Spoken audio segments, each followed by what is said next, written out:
Bismillahirrahmanirrahim. Assalamualaikum warahmatullahi wabarakatuh. Saya Riko Prananda Prayogo dengan NIM 0701222120. Tujuan saya membuat video ini untuk memenuhi tugas mata kuliah yaitu Bahasa Indonesia. Dan sini materi yang saya ambil yaitu sejarah dan awal mula Bahasa Indonesia. Langsung ke materi selanjutnya. Pertama ada pengantar dulu. Bahasa Indonesia memiliki kaya sejarah yang melibatkan perpaduan budaya dan keberagaman Nusantara. Mari kita eksplorasi lebih dalam. Pengaruh bahasa Melayu dalam bahasa Indonesia. Bahasa Melayu merupakan batu loncatan yang penting dalam perkembangan bahasa Indonesia. Tidak hanya kosakata, tetapi juga struktur kalimat dan ekspresi budaya. Dan sini bahasa Melayu sudah ada sejak zaman Kerajaan Sriwijaya, di mana bahasa Melayu digunakan sebagai bahasa penghubung antar suku di Nusantara dan sebagai bahasa yang digunakan dalam perdagangan baik di Nusantara maupun di luar Nusantara. Dan bahasa Indonesia mulai berkembang dan disahkan setelah merdeka juga, yaitu pada tanggal 28 Oktober 1928. Pada saat itu, para pemuda dari pelosok Nusantara berkumpul dalam rapat. Para pemuda berikrar sebagai berikut.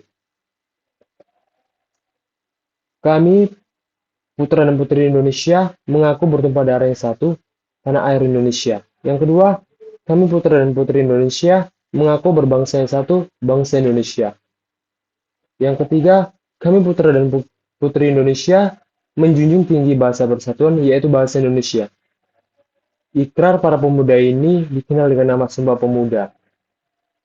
Dan di mana saat itulah bahasa Indonesia disahkan ketika Sumpah Pemuda itu. Oke, materi selanjutnya. Perkembangan bahasa Indonesia pada zaman Hindia Belanda. Masa pembentukan.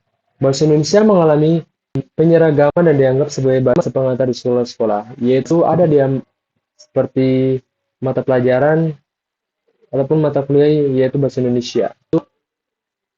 Kedua, penerbitan Kamus Bahasa Indonesia. Prinsip etimologi digunakan untuk menetapkan kosakata baku dalam kasus ini. Kita sudah tahu juga bahwa Kamus Besar Bahasa Indonesia sudah banyak kosakata yang terdapat di dalamnya. Yang ketiga, ada peran bahasa Indonesia di dunia pendidikan. Bahasa Indonesia diakui sebagai medium pembelajaran dan budaya nasional.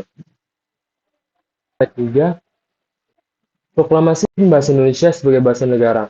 Pada saat proklamasi kemerdekaan, bahasa Indonesia dijadikan bahasa negara yang resmi dan satu simbol yang penting dalam mencapai integritas nasional. Selanjutnya, kebijakan pembumian bahasa Indonesia. Yang pertama ada direktif kebahasaan.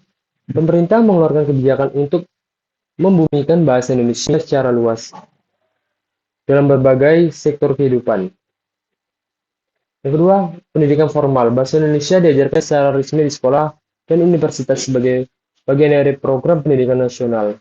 Ya, seperti saat ini ada seperti pelajaran bahasa Indonesia dan mata kuliah bahasa Indonesia juga.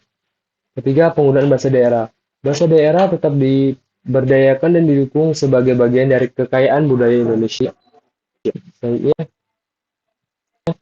dan ada sedikit kesimpulan bahwa bahasa Indonesia memiliki perjalanan yang panjang dan kompleks, tetapi juga memperkaya keberagaman budaya serta menjadi pilar penting dalam identitas nasional Indonesia. Mungkin demikian aja penjelasan dari saya tentang sejarah bahasa Indonesia. Kurang dan lebihnya, saya mohon maaf. Dan saya akhiri, Assalamualaikum warahmatullahi wabarakatuh.